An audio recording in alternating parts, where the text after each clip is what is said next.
नमस्कार दोस्तों, मैं अनीता सिंह स्वागत करती हूँ आपका हमारे इस खास प्रोग्राम में जिसका नाम है गुड लक टिप्स। दोस्तों, हर कोई चाहता है कि वो बीमारियों से ग्रसित ना हो, स्वस्थ रहे। लेकिन आजकल एक बीमारी जो हर घर के इंसान के लिए समस्या हो गई है वो है ब्लड प्रेशर। दोस्तों, आज के समय में हंसती खेलती जिंदगी पर ब्लड प्रेशर का खतरा मंडराने लगा है। चुपके चुपके ये कब आपके शरीर में अपना घर बना लेता है, इसकी भनक तक आपको नहीं लगती। डॉक्टरों का मानना है कि जीवन शैली में आ रहे बदलावों के कारण ऐसा होता है। तो दर्शकों, आज हम आपके लिए लाए हैं ब्लड प्रेशर से बचने के उपाय हमारे इस खास प्रोग्राम में जिसका नाम है good luck tips.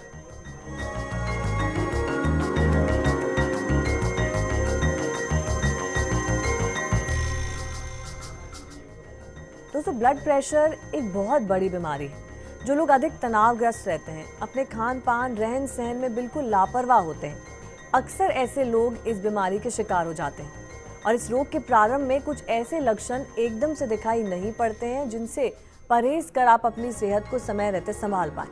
Blood pressure दिल की बीमारी की ओर भी इशारा कर सकता है। और अगर आप भी इस बीमारी से ग्रसित हैं तो चिंता न कीजिए। आज हम इस स्पेशल एपिसोड में बात करेंगे इसी बीमारी को दूर करने के लिए, इसे जड़ से हटा देने के लिए बहुत से ऐसे आसान से टिप्स हैं, ऐसे आसान से उपाय हैं, ऐसी विधियां हैं जो सहायक होगी आपको इस बीमारी से निजात दिलाने में। और इन सभी के बारे में बात करने के लिए हमारे साथ हमारे स्टूडियो में मौजूद हैं जाने माने ज्योतिषाचार्य पंडित मुकेश शास्त्री जी। जय अम्बे। तो दोस्तों, आगे बढ़ते हैं और बात करते हैं जो ये रोग है, किस तरीके से आप इससे पूर्ण रूप से मुक्त हो सकते हैं, क्या कुछ उपाय आप अपनी जिंदगी में अपना सकते हैं ताकि ये बीमारी आपसे हमेशा हमेशा के लिए दूर हो जाए। दोस्तों, आज के इस भागम भाग जो युग है, जो जिंदगी है, उसके अंदर लगभग हर आदमी तनाव से ग्रसित रहता है। और तनाव ही सबसे बड़ा कारण बनता है ब्लड प्रेशर का।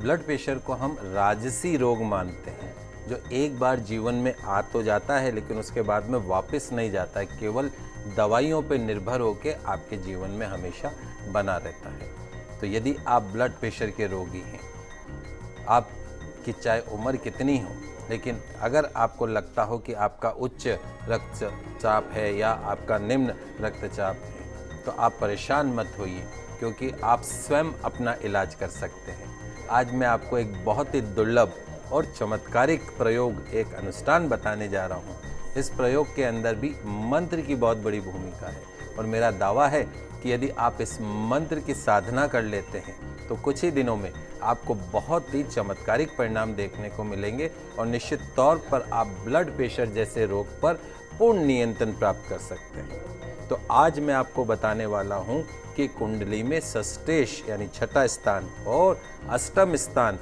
किस तरीके से रोग और आयु का जो सूचक होता है, इनको आप कैसे नियंत्रित कर सकते हैं। तो आइए आज हम आपको बताते हैं ब्लड प्रेशर रोग को दूर करने वाला एक बहुत ही चमत्कारिक और दुर्लभ मंत्र। इस मंत्र का यदि आप जाप करते हैं तो निश्चित तौर पर आपको बहुत ही चमत्कारिक परिवर्तन देखने को मिलते हैं। तो आइए जान लेते हैं उस चमत्कारिक मंत्र को। तो आप लिख लीजिए इस मंत्र को। आपकी टीवी स्क्रीन पे भी ये मंत्र आ रहा है। इस मंत्र की विशेष भूमिका इस अनुष्ठान में, बहुत ही सरल और चमत्कारिक मंत्र, ओम शम पम शम ओम। पुनः एक बार उच्चारण सुन लीजिए। बहुत सरल मंत्र है, 5 अक्षरों का मंत्र है। ओम शम पम शम ओम। इस मंत्र का यदि आप प्रतिदिन 108 बार नियमित रूप से यदि आप जाप करते हैं और शुक्ल पक्ष के सोमवार से यदि आप इसको शुरू करते हैं तो इस मंत्र का विशेष लाभ आप प्राप्त कर सकते हैं। इस मंत्र को जाप करने से उत्तम स्वास्थ्य प्रदान करने वाले, सभी रोगों को हरने वाले भगवान भोलेनाथ, भगवान शंकर आपके वश में हो जाते हैं। तो दोस्तों, आपने जाना कि ये छोटा सा सिर्फ 5 शब्दों का ये इतना चमत्कारिक मंत्र है। पंडित जी ने हमें इस मंत्र के उच्चारण के बारे में बताया, इसका सही से उच्चारण करें। और साथ ही हमने मंत्र तो जाना और अब हम जानेंगे कि इसको करने की विधि क्या है। देखिए, हर अनुष्ठान को करने के लिए एक विशेष विधि होती है। तो इस मंत्र जाप के लिए भी एक विशेष विधि है जो मैं आपको बता रहा हूँ। तो आपको करना यह है कि शुक्ल पक्ष के सोमवार से, कोई भी सोमवार हो लेकिन शुक्ल पक्ष का सोमवार हो, तो शुक्ल पक्ष के सोमवार को प्रातः स्नान आदि से निवृत्त होने के पश्चात में अपने पूजा स्थल पर एक सफ़ेद आसन के ऊपर आप बैठ जाएं और ध्यान रखें कि आपका जो मुख हो वो या तो पूर्व दिशा की तरफ हो या उत्तर दिशा की तरफ हो। तो सफ़ेद आसन पे पूर्व या उत्तराभिमुख होकर आप आसन ग्रहण कर लीजिए। तत्पश्चात में आप सबसे पहले आचमन करें, उसके बाद में आप प्राणायाम करें। प्राणायाम करते समय भगवान शंकर भोलेनाथ की आराधना करें, उनका आह्वान करें। तो आपको करना ये है कि सबसे पहले तो एक चौकी की आप स्थापना कीजिए। चौकी अथवा बाजोट जिसको हम बोलते हैं, उस बाजोट के ऊपर एक सफ़ेद वस्त्र आपको बिछा देना है। सफ़ेद वस्त्र बिछाने के पश्चात में, जैसे कहते हैं कि भगवान भोलेनाथ का आपको आह्वान करना चाहिए, भगवान शंकर से पूर्ण स्वस्थ रहने का आशीर्वाद आपको प्राप्त करना है। तो एक चौकी के ऊपर सफ़ेद वस्त्र बिछाकर उसके ऊपर कुमकुम से स्वस्तिक का चिन्ह बना दीजिए और साथ में एक ओम का चिन्ह भी आपको कुमकुम से बनाना है। उसके ऊपर जो आपने स्वस्तिक का चिन्ह बनाया है, उस चिन्ह के ऊपर सफ़ेद चावलों की एक ढेरी को स्थापित कर दीजिए। उस चावलों की ढेरी के ऊपर एक तांबे का कलश लेकर उस तांबे के कलश के ऊपर भी केसर से ओम और स्वस्तिक का चिन्ह बनाना है। उसके अंदर आप जल भर दीजिए। ये ध्यान रखें, उसके अंदर शुद्ध जल, उसमें थोड़ा सा गंगा जल आपको मिलाना है। अब तांबे का जो कलश है उसके ऊपर आपको एक तांबे की प्लेट रखनी है। उस पर एक पंचमुखी रुद्राक्ष लेकर, पंचमुखी रुद्राक्ष को सबसे पहले तो गंगा जल से शुद्ध कर लें। तत्पश्चात में उस ताम्र प्लेट के अंदर आप उस रुद्राक्ष को रख दीजिए। अब आपको भोलेनाथ की पूजा करनी है, उनसे पूर्ण रूप से स्वस्थ रहने का आशीर्वाद प्राप्त करना है। अब आपको इस मंत्र का, जो मैंने आपको ब्लड प्रेशर को दूर करने वाला चमत्कारिक मंत्र बताया है, उस मंत्र का जाप आरंभ करना है। तो प्रतिदिन आपको 108 बार इस मंत्र का जाप करना है। लगातार 40 दिन तक आपको इस प्रयोग को करना है। 40 दिन बाद में आप जब ये प्रयोग करें तो रोज नियमित रूप से, जैसे आपने जाप किया, जाप करने के पश्चात में भगवान भोलेनाथ की आरती करनी है, उसके साथ में आपको पुष्पांजलि करनी है और पुष्पांजलि करने के बाद में आपको ब्लड प्रेशर जैसी बीमारी से मुक्ति की भी प्रार्थना करनी है। 40 दिन बाद में आपको क्या करना है कि जो हमने रुद्राक्ष जो तांबे प्लेट में रख रखा है, उस रुद्राक्ष को आपको गले में धारण कर लेना है। यदि आप इस प्रक्रिया से इस अनुष्ठान को करते हैं तो ब्लड प्रेशर जैसी लाइलाज बीमारी में भी आपको बहुत ही चमत्कारिक परिवर्तन देखने को मिलते हैं। आपकी जो दवाइयों पे निर्भरता, कहते हैं कि जो ब्लड प्रेशर रोगी होते हैं उनको नियमित रूप से दवाइयाँ लेनी पड़ती हैं, चाहे एक गोली पर नियमित रूप से। यदि वो दवाई लेना बंद कर देते हैं तो हार्ट अटैक का जो खतरा है वो बन जाता है। तो जो आपकी दवाइयों पर जो निर्भरता है, उस निर्भरता में भी आपको बहुत ही चमत्कारिक रूप से परिवर्तन देखने को मिलेगा। तो दोस्तों, आपने जाना कि किस तरीके से इस मंत्र का जाप और विधि के अनुरूप इस मंत्र का जाप करेंगे तो आपकी दवाइयों पर निर्भरता के साथ ही हमेशा के लिए जड़ से इस बीमारी से आपको छुटकारा मिल जाएगा। तो पंडित जी से जैसे हमने जाना कि इसकी ये मंत्र की विधि क्या है, साथ ही अभी हम जानेंगे कि इस विधि को करते वक्त, ये मंत्र करते वक्त क्या कुछ सावधानियाँ हमें हमारे दिमाग में रखनी है, तभी पूर्ण कार्य माना जाएगा। और इस विधि में क्या कुछ ऐसी सावधानियाँ बरतें।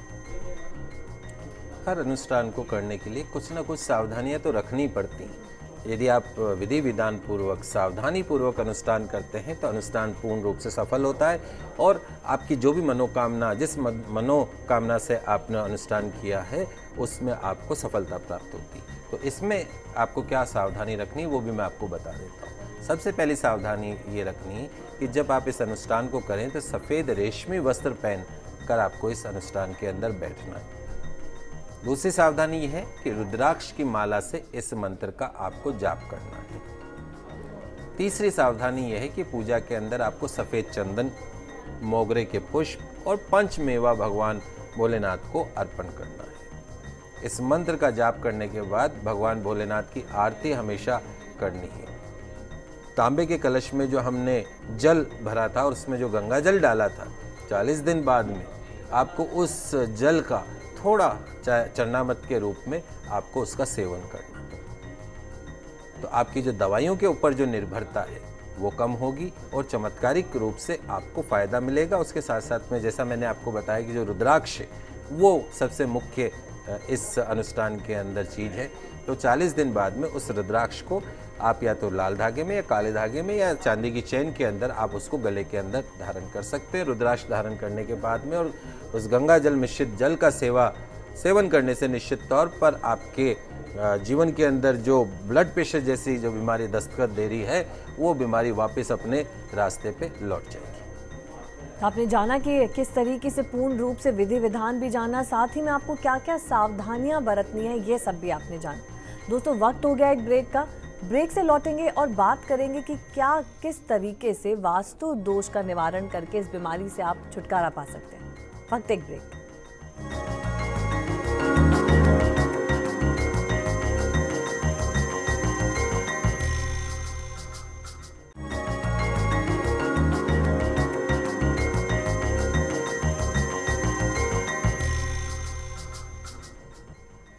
दोस्तों स्वागत है आपका ब्रेक के बाद। ब्रेक पे जाने से पहले हमने बात करा कि किस तरीके से ब्लड प्रेशर को आप कंट्रोल कर सकते हैं और किस तरीके से मंत्र के द्वारा, जो बहुत ही चमत्कारिक है, उसके उपयोग कर किस तरीके से इस बीमारी से आप हमेशा के लिए छुटकारा पा सकते हैं।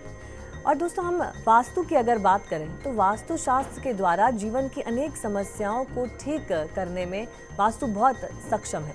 तो ब्लड प्रेशर को भी अगर वास्तु नियम का पालन करके न केवल नियंत्रित किया जा सकता है बल्कि उसे पूर्ण रूप से उसे खत्म भी किया जा सकता है। और वास्तु के कारण भी कई बार परेशानियां आती हैं। तो क्या ऐसे वास्तु दोष हैं जो इस बीमारी को आपके घर में प्रवेश करने देते हैं?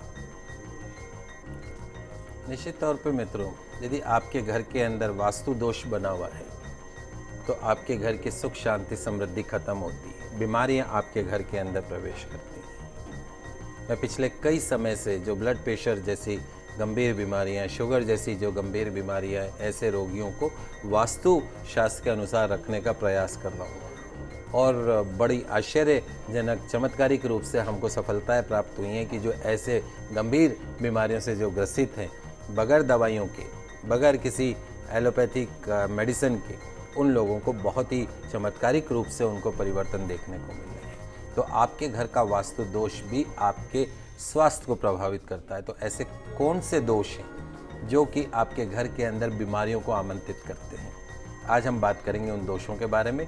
साथ साथ में हम उन दोषों को दूर करने के उपायों के बारे में बात करेंगे। तो वास्तु के ऐसे दोष जिनके कारण परेशानी आती हैं, उनमें सबसे पहला जो वास्तु दोष है वो आपके घर का दक्षिण पश्चिम का कोना, अर्थात नैऋत्य कोण। यदि उस कोण के अंदर कुआं बना हुआ हो, बोरिंग हो, अंडरग्राउंड वाटर टैंक हो, तो उस घर में रहने वाले जितने भी सदस्य हैं उनकी जो ब्लड प्रेशर जो है वो हमेशा या तो बढ़ा हुआ मिलेगा या कम मिलेगा। तो आपके घर के अंदर का जो नैऋत्य कोण है, उस नैऋत्य कोण के अंदर कभी भी अंडरग्राउंड वाटर टैंक नहीं होना चाहिए, बोरिंग वहाँ पे नहीं होनी चाहिए। कहा जाता है कि बोरिंग और अंडरग्राउंड वाटर टैंक जो है वो ईशान कोण के अंदर, यानी पूर्व और जो उत्तर का कोना है, वहाँ पे शुभ परिणाम दे सकती है। लेकिन यदि आपको आवश्यकता है कि आपको नैऋत्य कोण में जल रखना है तो आप ओवरहेड टैंक, जैसे ऊपर से कोई टंकी में पानी भर के रख सकते हैं, लेकिन अंडरग्राउंड वाटर टैंक नैऋत्य कोण में, दक्षिण पश्चिम का जो कोण है वहाँ पे नहीं होना चाहिए, अन्यथा गंभीर बीमारियाँ आपके शरीर में, आपके घर में प्रवेश कर सकती हैं। दूसरा जो मुख्य दोष है वो नैऋत्य कोण के अंदर हरियाली होना, बगीचा होना, पेड़ पौधे होना, वो भी ब्लड प्रेशर जैसी बीमारी का जनक बनते हैं।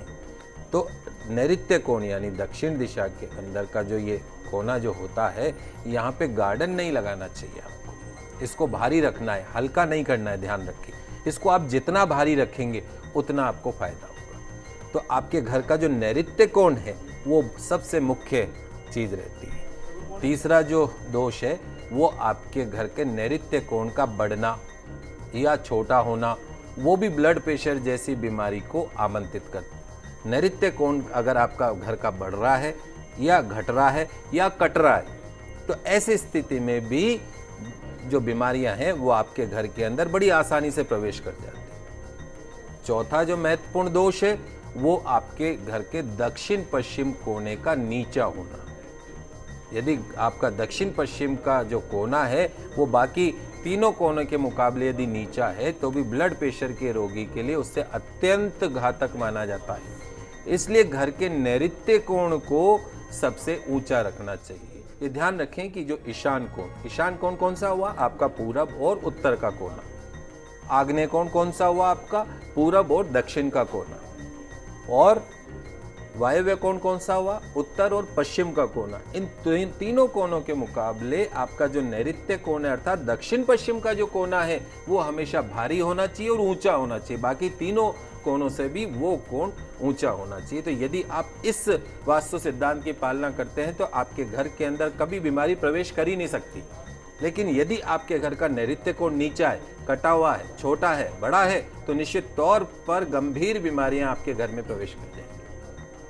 पांचवा जो महत्वपूर्ण दोष है वो क्या है, ये भी मैं आपको बता देता हूं कि घर का ब्रह्म स्थान। किसको कहते हैं ब्रह्म स्थान? आपके घर का ठीक मध्य भाग।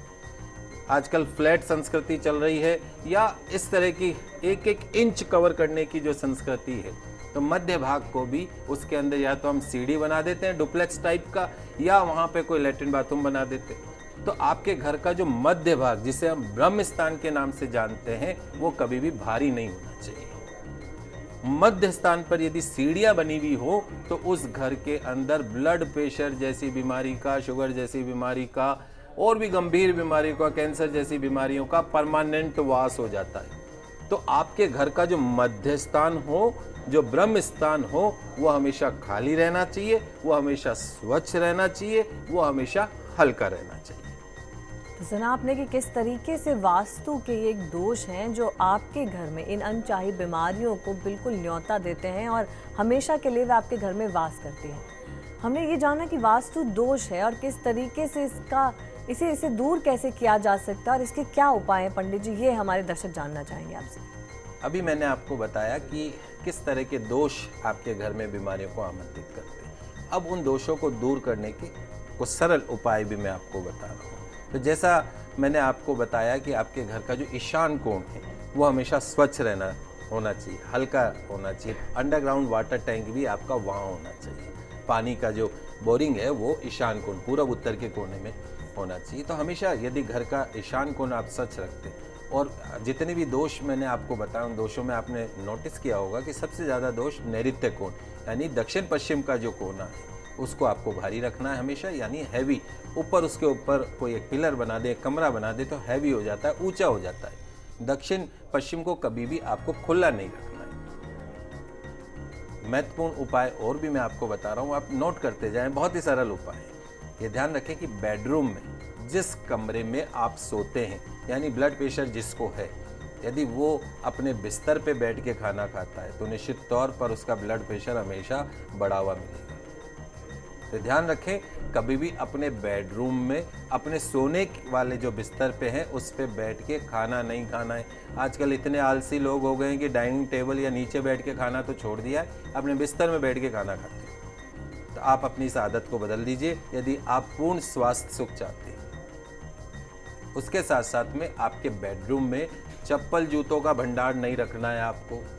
अलमारी सजा लेते हैं आप आपके बेडरूम में आपके नए नए जूतों से, वो भी आपके घर में आपके शरीर में बीमारियों का प्रवेश करवाता है। जूते चप्पल रखने के लिए एक अलग स्थान दीजिए, लेकिन अपने बेडरूम में कभी भी नहीं। दूसरा जो है वो आप ध्यान रखें कि मिट्टी का घड़ा आप अपने घर में रखें और उसमें पानी भर के उस पानी को पीने के काम में लें, और रोज़ सुबह उसमें पानी भरते समय 7 तुलसी के पत्ते डाल दें। आजकल व्यवस्था ये बन गई है कि हर घर में आरओ लगे हुए हैं किचन के अंदर, उन आरओ से सीधा बोतल के अंदर पानी भरा जाता है और बोतल को फ्रिज में रख देते हैं और उस बोतल से पानी पी लेते हैं।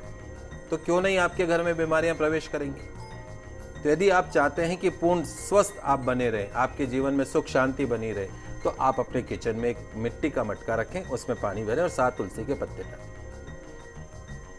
अगला जो है वो मैं आपको उपाय और बता देता हूँ। दिन में एक बार या सप्ताह में एक बार अपनी माँ के हाथ से बना खाना अवश्य खाएं। पत्नी के हाथ का नहीं, अपनी माँ के हाथ का। पत्नी का तो रोज खाते हैं, लेकिन कभी कभी अपने माँ के हाथ का भी यदि आप खाना खाएंगे तो न केवल माता पिता का आशीर्वाद मिलेगा और गंभीर से गंभीर बीमारियों से भी मुक्ति मिलेगी। ये एक आजमाया हुआ उपाय आज आपको बता रहा हूँ। अगला जो उपाय है मंगलवार के दिन, ये ध्यान रखें, मंगलवार के दिन अपने पिता को कुछ मीठा अवश्य खिलाएं। कभी कभी अपने पिता के साथ बैठ के 2 बातें कर लें, और मंगलवार के दिन यदि आप उनको कुछ मिष्टान खिलाते हैं तो कैंसर जैसी बीमारी से भी आपको मुक्ति मिल सकती है। बड़ा सरल उपाय मित्रों आप कर सकते हैं। अगला जो उपाय है वो रविवार के दिन, ध्यान रखें संडे, रविवार को भगवान सूर्य को जल चढ़ाएं और बंदरों को गुड़ खिलाएं। तो आप खुद देखेंगे कि आपकी जो ब्लड प्रेशर जैसी बीमारी है या जो भी गंभीर बीमारी है वो आपसे स्वयं ही दूर भाग रही है। अगला जो उपाय है वो आपके घर का ईशान कोण, उस ईशान कोण को, जैसे मैंने आपको शुरुआत में बताया कि ईशान कोण को हल्का रखें, स्वच्छ रखें। कई बार क्या होता है, घर का जितना कूड़ा करकट लोहे का सामान होता है वो ईशान कोण में लाके डाल दिया जाता है। तो ईशान कोण में कभी भी लोहे का सामान रख के उसको भारी नहीं करें, अन्यथा बीमारियां आपके घर में प्रवेश करेंगी। तो दोस्तों, आज तो आपने जाना कि पंडित जी ने किस तरीके की बहुत छोटी छोटी बातें कही, और शायद आप और हम हर रोज़मर्रा की ज़िंदगी में इस तरीके के कार्य करते, लेकिन हमें अंदेशा नहीं है कि ये कितना भयावह हो सकता है और किस किस बीमारी को आपके घर में प्रवेश दे सकता है। तो ये जो छोटे छोटे उपाय हैं इनको ज़रूर अपने जहन में रखिए और इन पर अमल कीजिए और इन्हें अपनी ज़िंदगी में भी इन्हें लाइए। तो देखिए फिर आपको ऐसी बड़ी बीमारियों से कभी भी, आपको हमेशा के लिए निजात मिल जाएगी और कभी इनका सामना नहीं करना पड़ेगा। पंडित जी वाकई में शुक्रिया, ऐसी छोटी छोटी और बहुत विशेष चीज़ें हैं ये, हम रोज़मर्रा की ज़िंदगी में इन्हें अपना सकते हैं। और आगे बढ़ेंगे और आपसे जानेंगे आज का कोई विशेष उपाय। जी, आज के लिए मैं आप विशेष गुड लक टिप आपके लिए लेके आया हूँ। कई बार आजकल देखा गया है कि चाहे यंग जनरेशन हो, बड़े भी हों, बच्चे भी हों, बहुत ज़्यादा डिप्रेशन में आ जाते हैं। किसी को पढ़ाई की टेंशन है, किसी को कार्य क्षेत्र की टेंशन है, किसी को व्यापार की टेंशन है, और टेंशन कहीं ना कहीं डिप्रेशन में बदल जाता है। तो क्या आपको लगता है कि आजकल डिप्रेशन आपको बहुत ज़्यादा घेरे रखता है? क्या आपका कहीं मन ही नहीं लगता है? क्या बार बार आपको उच्चाटन जैसा लगता हो, या मन में उल्टे सीधे विचार आपके आते हो? तो ऐसी समस्याओं को दूर करने के लिए आज मैं एक बहुत ही सरल उपाय आपके लिए लेकर आया हूँ। आपको करना क्या है, आपको एक चांदी का एक पात्र लेना है, कोई भी चांदी का एक छोटा सा पात्र ले लीजिए। उस पात्र में थोड़ा सा दूध लेकर चंद्रोदय के समय, यानी सूर्यास्त के बाद में जब चंद्र उदय होता है, तो चंद्रोदय के समय संध्या काल में, ध्यान रखें, आपको भगवान चंद्रमा को अर्घ्य देना है। जैसे सूर्य भगवान को अर्घ्य देते हैं वैसे भगवान चंद्रमा को अर्घ्य प्रदान करना है। और विशेषकर यदि पूर्णिमा का दिन हो तो वो तो बहुत ही उत्तम है। तो चंद्रमा को अर्घ्य देने से मन में आ रहे समस्त बुरे विचार, समस्त दुर्भावना, असुरक्षा की भावना जो आपके मन में है वो खत्म होती। यदि आपके माता का स्वास्थ्य बहुत समय से खराब चल रहा है तो आप नियमित रूप से भगवान चंद्रमा को सूर्यास्त के बाद में यदि आप कच्चे दूध का अर्घ्य प्रदान करते हैं, उनको भोग प्रदान करते हैं, तो आपकी जो माता का स्वास्थ्य है उसमें आपको बहुत ही सुधार होता हुआ दिखेगा।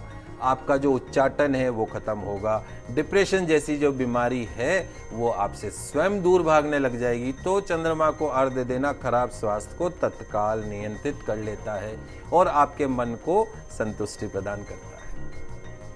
तो दोस्तों, ये जाना आपने आज का विशेष उपाय, जहाँ जिन लोगों का मन बहुत चंचल हो या आपको ऐसी फीलिंग रहती हो कि आप कहीं बहुत डिप्रेस्ड हो रहे हैं, छोटा सा उपाय कीजिए और हम कामना करते हैं आप जल्दी ऐसी भावना से बाहर आएंगे और हमेशा खुश रहेंगे। तो पंडित जी, ये तो आपने बताया विशेष उपाय, आप जानते हैं आज का वो पावर मंत्र क्या है? आज का एक विशेष पावर मंत्र भी मैं आपको बता रहा हूँ। क्या आप चाहते हैं कि आपके जीवन में हमेशा सुख बना रहे? क्या आप चाहते हैं कि आपके जीवन में हमेशा सौभाग्य बना रहे? क्या आप चाहते हैं कि आपकी जो लंबे समय से नौकरी नहीं लग रही है वो आपको नौकरी मिल जाए?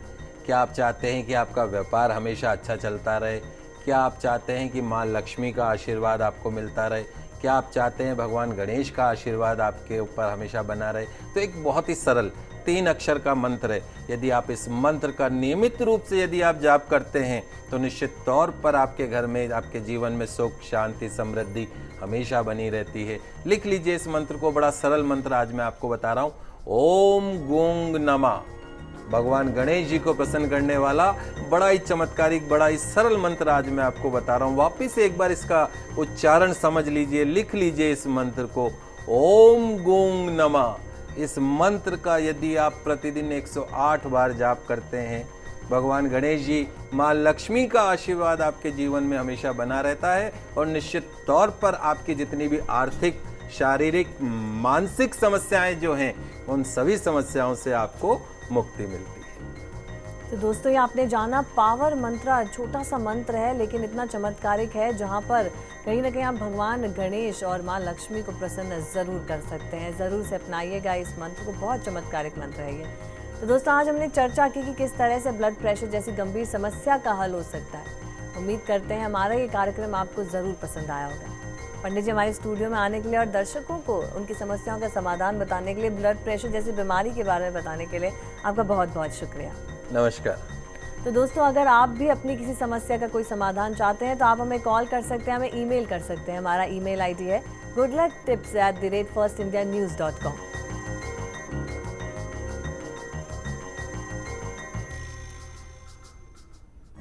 तो दोस्तों अगले हफ्ते आपसे फिर होगी मुलाकात, तब तक के लिए दीजिए हमें इजाजत। खुश रहिए और रखिए अपना ख्याल। नमस्कार।